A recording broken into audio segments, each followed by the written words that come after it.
കൃഷ്ണകുമാർ നമസ്കാരം. അടിപൊളിയായിരുന്നു കേട്ടോ, ചാടി ഓടിയൊക്കെ വന്ന് നിന്നു. ആ ഒരു എനർജിയാണ് നമുക്ക് വേണ്ടത്. കൃഷ്ണകുമാർ ഫുൾ ആവേശമാണ്. സാധാരണ നമ്മൾ ചാടി ഓടിക്ക് പോകുന്നത് പരിപാടി കഴിഞ്ഞിട്ടാ. നടന്നു വന്നാലും പരിപാടി കഴിയുമ്പോൾ ആരെങ്കിലും ഏത് വഴി വേണം ചാടി ഓടും. അപ്പൊ കൃഷ്ണകുമാർ തകർക്കുമല്ലേ? തീർച്ചയായിട്ടും. ഇപ്പോൾ ഒരുവിധം എല്ലാവർക്കും സ്വന്തമായിട്ട് കാറുണ്ട്, അല്ലെങ്കിൽ ബൈക്കെങ്കിലും ഉണ്ട് എത്തിപ്പെടാം. പഴയ കാലത്താണെങ്കിൽ ഒരു പ്രോഗ്രാം കഴിഞ്ഞ് പോണത് KSRTC അപ്പോൾ കുറച്ച് വർഷങ്ങൾക്ക് മുമ്പ് ഇങ്ങനെ പ്രോഗ്രാമൊക്കെ കഴിഞ്ഞ് കുറേ സിനിമ വിട്ടവരൊക്കെ ആയിട്ട് രാത്രി 12 മണിയൊക്കെ ആകുമ്പോൾ സ്റ്റാൻഡിൽ, നമ്മുടെ എറണാകുളത്ത് സ്റ്റാൻഡിൽ നിൽക്കുമ്പോൾ ഒരു ബസ്സൊക്കെ മാനന്തവാടി എന്ന് പറഞ്ഞുകൊണ്ട് വരും. അതിൻ്റെ പിന്നാലെ എല്ലാവരും അങ്ങോട്ട് തിരിഞ്ഞ് ഓടും. പക്ഷേ ഈ ബസ്സുകാർ കണ്ടക്ടർ പ്രത്യേകം എന്താ വെച്ചാൽ പുള്ളി മാനന്തവാടിക്കുള്ളവരെ മാത്രമേ കയറ്റൂ. ചാലക്കുടി ഇറങ്ങാനുള്ളവരെ അങ്ങനെ അവർ മൈൻഡ് ചെയ്യുമില്ല. കാരണം അവർക്ക് ലോങ് ടിക്കറ്റ് കിട്ടിയാൽ പിന്നെ സുഖമായിട്ട് കിടന്ന് ഉറങ്ങാമല്ലോ അവിടെ കണ്ടക്ടർക്ക്. അപ്പോൾ അതുകൊണ്ട് ബസ് വന്നുകൊണ്ട് എല്ലാവരും അതിൻ്റെ പുറകെ ഓടി. പക്ഷേ ഞാനും എൻ്റെ വേറെ 2-3 കൂട്ടുകാരും കൂടെ അവർക്ക് പോണത് ആലുവ വരെയുള്ളൂ. അപ്പോൾ ബസ് വന്ന ഉടനെ കണ്ടക്ടർ ഈ മറ്റേ ആർമി ഓഫീസറുടെ പോലെയാണ് റിക്രൂട്ട്മെൻറ്റിനൊക്കെ ആളെ നിർത്തും. ആരാ മാറി നിൽക്കും, ഹൈറ്റ് അനുസരിച്ച് ആൾ കയറുന്നൊക്കെ പറഞ്ഞ പോലെ പുള്ളി ഇങ്ങനെ ഭയങ്കര ഭീകരനൊക്കെ ആയിട്ട് നിൽക്കുക. ഡോർ അടച്ചിട്ട് തുറക്കണേ ഇല്ല. അതെ എങ്ങനെ അപ്പുറത്തും ചാലക്കുടിയൊക്കെ മാറിക്കും, ചാലക്കുടി മാറിക്കും.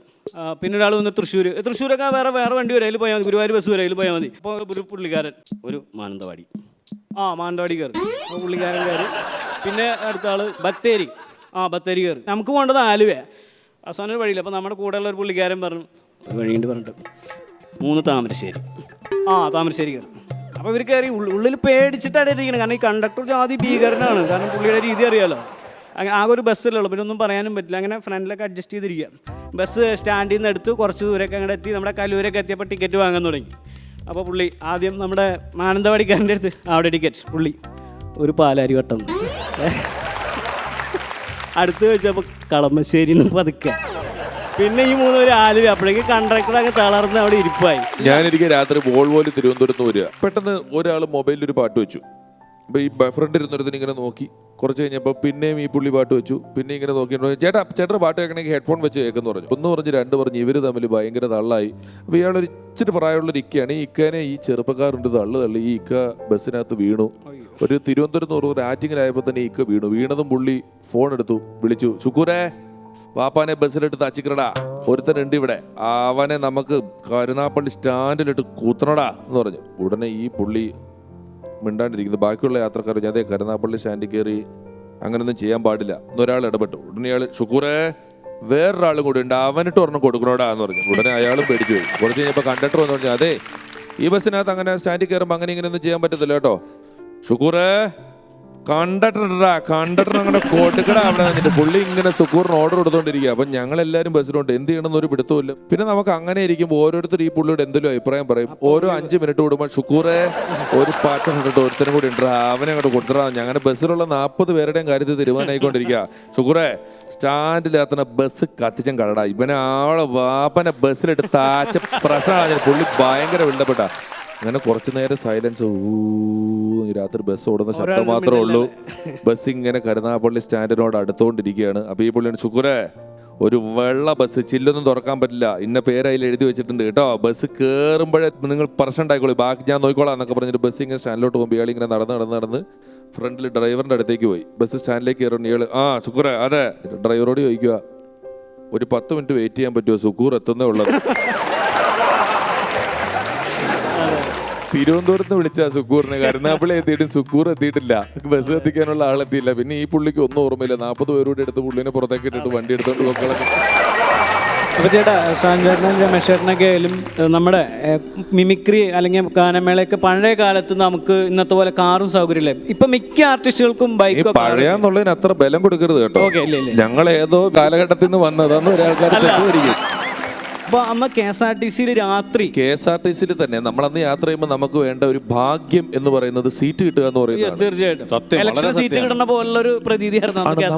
നമ്മൾ രാത്രി നിന്ന് പോവുക എന്ന് പറയുന്ന അത്രയും ശാപം കിട്ടിയ ഒരു പരിപാടിയില്ല. പക്ഷെ നമുക്ക് പോയേ പറ്റുള്ളൂ. അതിൽ തന്നെ ഞാൻ വെള്ളൂരിൽ നിന്നാണ് വന്നുകൊണ്ടിരുന്നത്. ഷാജൻ ചേട്ടനൊക്കെ കോട്ടയത്ത് നിന്നാണ് എറണാകുളം വന്നു പോയിക്കൊണ്ടിരുന്ന ഒരാളാണ്. ബസ്സിൽ സീറ്റ് കിട്ടാത്തതുകൊണ്ട് ഈ ഷാജൻ ചേട്ടൻ ഒരു പരിപാടി ഉണ്ടായിരുന്നു. ലോറിയില്ല പുള്ളി പോകുന്നത്, വൈറ്റിലെന്ന് ലോറിക്ക് കൈ കാണിച്ചിട്ട് കോട്ടയത്തേക്ക് പോകും. അല്ല, ലോറിക്കാർ നമ്മളെ കയറ്റും. ലോറി നമ്മളെ കയറ്റുമ്പോൾ നമ്മൾ ബസ് കൂലിയേക്കാൾ ഒരു 10 രൂപ കൂടുതൽ കൊടുത്താൽ മതി. അവർ ബസ് സ്റ്റോപ്പിൽ വന്നിട്ട് കോട്ടയം ഉണ്ടോ എന്നൊക്കെ ചോദിച്ച് വിളിച്ച് കയറ്റിക്കൊണ്ട് പോകുന്നൊരു കാലഘട്ടമാണ്. അപ്പൊ ഷാജൻ ചേട്ടൻ ബസ്സിൽ കയറി ലോറിയിൽ കയറിയിട്ട് എന്ത് ചെയ്യുന്നു വെച്ച് കഴിഞ്ഞാൽ ഈ ലൈറ്റ് ഒന്നും ഇടാൻ പറയും ലോറിക്കകത്ത്. അപ്പൊ ഡ്രൈവർ ലൈറ്റ് ഇട്ട് കൊടുക്കുമ്പോൾ പുള്ളി എന്തോ എടുക്കാൻ മറന്ന പോലെ സൂട്ട് കേസ് തുറന്നിട്ട് അതിനകത്തൊരു പരതലൊക്കെ ഉണ്ട്. അപ്പോൾ അതിന്റെ കാര്യം എന്താ വെച്ചാൽ നമ്മുടെ സ്റ്റേജിൽ കളിക്കുന്ന സ്കിറ്റിൽ പോലീസിന്റെ ഡ്രസ്സ് ഉണ്ട്. ഷാജേട്ടന് പോലീസ് വേഷം ഉണ്ടല്ലോ സിനിമയിലും. പോലീസ് വേഷം അന്ന് തുടങ്ങിയതാ. സ്റ്റേജിൽ കളിക്കേണ്ട പോലീസിന്റെ ഡ്രസ്സ് മടക്കി അതിന്റെ ഫ്രണ്ടിൽ വെച്ചിട്ടുണ്ടാവും, തൊപ്പിയൊക്കെ ഉൾപ്പെടെ. ഈ സൂട്ട് കേസ് തുറന്ന് അതിനകത്ത് ഈ ഡ്രൈവർ നോക്കുമ്പോൾ അതിനകത്ത് ഈ പോലീസിന്റെ തൊപ്പിയും കാക്കിയൊക്കെ കാണുമ്പോൾ ഇവന്മാരുടെ സംസാരം കേട്ട് ഞാൻ പേടിച്ചു പോയി. ഇവന്മാർ തമ്മിൽ എന്തൊക്കെയോ പറയുന്നുണ്ട്. അപ്പൊ ഒട്ടപ്പം മീശയൊക്കെ വെച്ചിട്ടിരിക്കുക. അപ്പൊ എനിക്കൊരു പേടി, ഇവന്മാർ എന്തെങ്കിലും ചെയ്യും. അതൊന്ന് വരട്ടാൻ വേണ്ടിയിട്ടാണ് ഞാനിത് വരട്ടാൻ വേണ്ടിയിട്ട് ഇതിങ്ങനെ തുറന്നു കാണിക്കും. അപ്പം ഒരു ദിവസം ഈ പുള്ളി പൈസ വേണ്ടെന്ന് പറഞ്ഞു, പോലീസുകാരനാന്ന് ഓർത്തിട്ട്. അത് പിന്നെ താപ്പാക്കി. ആദ്യം വരട്ട് പേടി മാറാൻ തുറന്നാണെങ്കിലും പിന്നെ ലോറി കയറിയിട്ട് ഈ സൂട്ട് കേസ് തുറന്ന് യൂണിഫോം പ്രദർശനം എന്ന് പറയുന്നത് പുള്ളിയുടെ ഒരു ചെറിയ ഇനമായിട്ട് ചെതിരായിട്ട് വെച്ചു. അപ്പോൾ ഒരു ദിവസം ഇങ്ങനെ നോക്കുമ്പോൾ ഡ്രൈവർ ചോദിച്ചു, സാർ ഏത് സ്റ്റേഷനിലാ എന്ന് ചോദിച്ചു. അപ്പോൾ പുള്ളി പറഞ്ഞു, ഞാൻ ഏറ്റുമാനൂർ സ്റ്റേഷനിൽ SI ആണ് എന്ന് പറഞ്ഞു. ഓക്കെ. ഞാൻ ഡ്രൈവർ ഇങ്ങനെ ഇരുന്നു. രാത്രിയാണ്ട് ഷാൻചേട്ടൻ ഉറങ്ങിപ്പോയി. ഏകദേശം ഒരു കടുത്തുരുത്തിയൊക്കെ കഴിഞ്ഞപ്പോൾ ലോറി പോലീസ് ഇങ്ങനെ ചെക്ക് ചെയ്തു. അപ്പോൾ ഈ ഡ്രൈവർ ചാടി ഇറങ്ങിപ്പോയിട്ട് തൻ്റെ ബുക്കും പേപ്പറൊക്കെ എടുത്തോണ്ട് വന്നേ എന്ന് പറഞ്ഞു. പിന്നെ ഡ്രൈവർ പറഞ്ഞു, സാറേ ഏറ്റുമാനൂർ SI ലോറിക്കകത്ത് ഇരിപ്പുണ്ട് എന്ന് പറഞ്ഞു. പിന്നെ ഇയാൾ ചോദിക്കുക, അപ്പൊ പിന്നെ ഞാൻ ആരാന്നാടോ താൻ വിചാരിച്ചതെന്ന്. ഏറ്റുമാനൂർ SI ലോറിക്കകത്തുണ്ടെന്ന് ഡ്രൈവർ പറഞ്ഞ ആളാണ് ഇരിക്കുന്നത്. അവരുടെ ബുക്കും പേപ്പറും ഇല്ലാണ്ട് അവരെ വിട്ട് ഞാൻ 2 ദിവസം കിടന്നു സ്റ്റേഷനിൽ. സ്നേക്ക് പാർക്ക് പറശ്ശിനിക്കടവിൽ പോയപ്പോൾ അവിടെ ഈ മൂർക്കൻ പാമ്പ് എന്നൊക്കെ പറഞ്ഞാൽ നമ്മുടെ മനസ്സിൽ വലിയൊരു പേടി സ്വപ്നമാണ്. മൂർക്കൻ എന്നൊക്കെ പറഞ്ഞാൽ പൊതുവേ അത് കണ്ടാലും ഇങ്ങനെ പത്തിയൊക്കെ ഇടർത്തും. പക്ഷേ ഈ പറശ്ശിനിക്കടവിൽ സ്നേക്ക് പാർക്കിൽ എത്രയോ കൊല്ലമായിട്ട് പിടിച്ചിട്ടുള്ളൊരു മൂർക്കനുണ്ട്. പുള്ളി ഇങ്ങനെ പത്തിയുമില്ല, ഒരു പരിപാടിയും ഇല്ലാണ്ട് അങ്ങനെ കിടക്കുക. അപ്പോൾ അവിടെ എഴുതി വെച്ചിരിക്കുകയാണ്, മൂർക്കൻ വിഷമുണ്ട്. അപ്പോൾ നമ്മൾ ശരിയാ വിഷമുണ്ട് എന്ത് ചെയ്യാനാ എന്ന് പറഞ്ഞിട്ട് കണ്ടിട്ടുണ്ട്, ശ്രദ്ധിച്ചിട്ടുണ്ട്, അവിടെ എഴുതിയിട്ടുണ്ടാവും. തൊട്ടപ്പുറത്ത് ചേര. അപ്പോൾ പിന്നെ ഹാപ്പി ആയിട്ടിരിക്കുന്നുണ്ട്, വിഷമില്ലാന്ന്, ഭയങ്കര സന്തോഷമായിട്ടിരിക്കണ്ടല്ലോ, ചേരയ്ക്ക് ഒരു വിഷമമില്ല. പിന്നെ അടുത്തുള്ള വെള്ളിക്കട്ടൻ, കുറച്ച് വിഷമമുണ്ട്, പിന്നെ വെള്ളം അടിച്ചൊക്കെ അങ്ങ് തീർത്ത് അഡ്ജസ്റ്റ് ചെയ്ത് അങ്ങ് പോവാം. ഈ ഞങ്ങളവിടെ ഒരു കുളിമുറിയിൽ പാമ്പ് കയറി വീടിനടുത്ത്. ഞങ്ങൾ 4-5 ഒരു പാട്ടുകാരനും കീബോർഡിസ്റ്റും ഞാനും ഒക്കെ കൊണ്ട് തൃപ്പൂണിത്തുറ വാടകയ്ക്ക് താമസിക്കുമ്പോൾ ഒരു കുളിമുറിയിൽ പാമ്പ് കയറിയിട്ട് ഈ ചേച്ചി ഡോറ് തുറന്നപ്പോൾ ഈ പാമ്പ് ആ കുളിമുറിയിൽ ഒരു റൗണ്ട് അടിച്ചിട്ട് ഈ വെള്ളം പോണ തൊളയെ കൂടെ പാമ്പ് അങ്ങ് പോകാൻ പോയപ്പോൾ എന്ത് പറ്റും, അവിടെ ഈ സോപ്പ് എണ്ണയൊക്കെ ഉള്ളതുകൊണ്ട് പാമ്പ് പകുതി ദൂരം അങ്ങോട്ട് പോയിട്ട് നമ്മൾ ഈ ജുബ്ബയൊക്കെ കൈ തെറുത്ത് കയറ്റി വയ്ക്കുമല്ലോ, അതുപോലെ പാമ്പിന്റെ പകുതി കുളിമുറിക്കകത്തും തല വെളിയിലേക്ക് ആ പൈപ്പിൽ കൂടെ പുറത്തേക്ക് വിട്ട് അങ്ങോട്ടുമില്ല ഇങ്ങോട്ടുമില്ലാത്ത അവസ്ഥയിൽ പാമ്പ് നിൽക്കുക. പാമ്പിന് റിവേഴ്സ് ഒന്നും ഇറങ്ങാൻ പറ്റുന്നില്ല. എന്ത് ചെയ്യണമെന്ന് അറിയാൻ പാടില്ല. അപ്പം ആ റെസിഡൻസ് അസോസിയേഷൻകാർ ഞങ്ങളോട് വന്നിട്ട് പറഞ്ഞു, ഞങ്ങൾ 4 ചെറുപ്പക്കാർ അവിടെ ബാച്ചിലേഴ്സ് കലാപരിപാടിയായിട്ട് താമസിക്കുന്നുണ്ട്, അവിടെ ഇങ്ങനെ ഒരു പാമ്പ് കയറി നമുക്ക് എന്ത് ചെയ്യാൻ പറ്റും എന്ന് ചോദിച്ചു. കാരണം പാമ്പ് കടിച്ചാലും അവരുടെ ബന്ധുക്കളൊന്നുമല്ല, ഞങ്ങൾ എത്താലും അവർക്ക് കുഴപ്പമില്ല, അവർക്ക് ആർക്ക് റിസ്ക് എടുക്കാൻ വയ്യ. അപ്പം ഞങ്ങളോട് ചോദിച്ചപ്പോൾ അളിയും ബിജു എന്ന് പറയുന്ന കമ്പോസർ വായിക്കുന്ന ഒരാൾ, ഇതാണ് നമുക്കിവിടെ ഷൈൻ ചെയ്യാൻ പറ്റിയ സമയം. ഈ റെസിഡൻസ് അസോസിയേഷനിൽ നമുക്ക് നമ്മുടെ വില വാടകയ്ക്ക് താമസിക്കുന്ന ചെറുപ്പക്കാരെന്നുള്ള നിലയിൽ വർദ്ധിപ്പിക്കാൻ പറ്റിയ സമയമാണെന്ന് പറഞ്ഞ് ഞങ്ങളൊക്കെ ചെന്നു. അളിയും ബിജുവിനെ മൂപ്പിച്ചേക്കോ, ബിജു പിടിക്കണം, ഞങ്ങളൊക്കെ സപ്പോർട്ട് മാത്രമേ ഉള്ളൂ. ബിജു പാമ്പിൻ്റെ വാല പിടിക്കുന്നു, വലിക്കുന്നു, കറക്കുന്നു, തുണി അലക്കുന്ന കല്ലിൽ ഒരടി ഇതിനെ കൊണ്ട് ഇങ്ങനെ വരികയാണ്. ബിജു ഇങ്ങനെ ആ വീടിൻ്റെ ബാക്കിൽ കുളിമുറിയിൽ നിന്ന് മുന്നിലേക്ക് വരുമ്പം ബിജു സ്റ്റാർ ആയിക്കൊണ്ടിരിക്കുകയാണ്. നാട്ടുകാർ മുഴുവൻ ബിജുവിന് പുള്ളി പിടിച്ച കണ്ടോ, അത് മൊബൈൽ ക്യാമറകൾ ബിജുവിന് ചുറ്റും. ഞങ്ങളുടെ ഈഗോ വർക്ക് ചെയ്തിട്ട് ഒരു രക്ഷയില്ല. കാരണം കൂട്ടത്തിൽ പോയി ഞങ്ങളങ്ങ് ഷൂ ആയി, ബിജു സ്റ്റാറായി. ബിജു ഈ പാമ്പിനെ കൊണ്ടുവന്ന് വീടിൻ്റെ ഫ്രണ്ടിൽ മുറ്റത്തിട്ടിട്ട് എല്ലാവരോടും പുള്ളിക്ക് ഒന്നും അറിയാൻ പാടില്ലെങ്കിലും ചില ക്ലാസ് ഒക്കെ എടുക്കാൻ തുടങ്ങി. ഇതെന്ന് പറഞ്ഞു കഴിഞ്ഞാൽ ഏകദേശം ഒരു 2.5 വയസ്സ് പ്രായമുള്ള ഇന്ന പാമ്പാണ് എന്നൊക്കെ പറഞ്ഞ് ഭയങ്കര ക്ലാസ് ഒക്കെ എടുക്കാൻ തുടങ്ങിയപ്പോഴത്തേക്ക് പെട്ടെന്ന് എന്ത് പറ്റിയെന്ന് വെച്ചാൽ ഈ പാമ്പ് ഒന്നങ്ങ് അനങ്ങി. ഇപ്പം ഈ വട്ടം കൂടി നിന്ന ആൾക്കാരെല്ലാം കൂടെ എന്ന് പുറകോട്ട് പോയപ്പോഴത്തേക്ക് ഒരു ഷൈനിങ്ങിന്റെ ഭാഗമായിട്ട് ബിജു ഈ പാമ്പിനെ എടുത്ത് കറക്കി ഒരടിയും കൂടെ അടിക്കാൻ പോയപ്പോഴാണ് ഈ മുറ്റത്ത് അഴ കെട്ടിയിട്ടുണ്ടായിരുന്നു. ഈ അഴ കുടുങ്ങിയിട്ട് ഈ പാമ്പ് തിരിച്ച് ഇവന്റെ മേത്തേക്ക് വന്നിട്ട് പറഞ്ഞിട്ട് ഒരു പേടിക്കല് പേടിച്ചിട്ട് അതുവരെയുള്ള സർവ്വ സ്റ്റാർഡം പോയി ലോകപരാജയമായി പോയി. തൃശ്ശൂർ ഭാഗത്ത് കുറച്ച് എറണാകുളം വരെയും പാലക്കാടിൻ്റെ ഇടയ്ക്കൊക്കെ ഈ വെളിച്ചപ്പാടിന് ഭയങ്കര ഒരു പേരാ. അന്നേ ദിവസം അതിൻ്റെ തലേദിവസം വരെ ഈ വെളിച്ചപ്പാട് വാഴംകുടി കുത്താനൊക്കെ ആകുമ്പോൾ ഇവിടെ വേലായുധന്നൊക്കെ വിളിക്കാം. പക്ഷെ അന്നത്തെ ദിവസം പുള്ളി ദൈവമാണ്. ഈ വെളിച്ചപ്പാടിൻ്റെ പ്രത്യേകത, അദ്ദേഹത്തിന് തുള്ളാൻ പോകണതിന് മുമ്പ് ഈയോ എന്ന് പറഞ്ഞിട്ടാണ് വാളൊക്കെ ആയിട്ട് അങ്ങോട്ട് ഇറങ്ങുക. അപ്പോൾ പുള്ളിയുടെ ഊഴാവണ വരെ ഇങ്ങനെ പുള്ളി ഇവിടെ സ്ത്രീകളുടെ അടുത്തൊക്കെ എന്നിട്ട് ഇങ്ങനെയൊക്കെ ഭയങ്കര തുള്ളി ഇങ്ങനെ മുടിയൊക്കെ ഇങ്ങനെ പിടിച്ച് ഇങ്ങനെ നിൽക്കണു.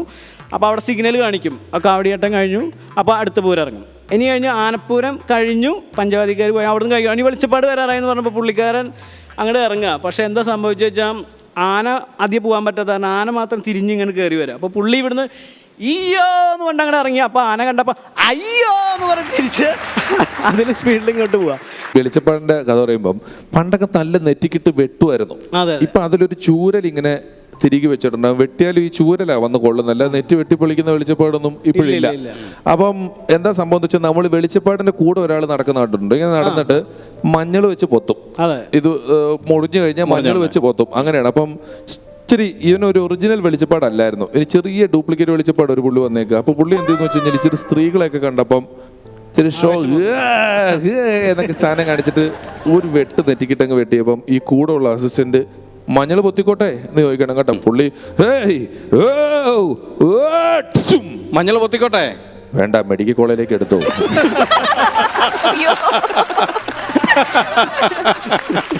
നെറ്റ് പൊളിഞ്ഞിട്ടേ. അതെ.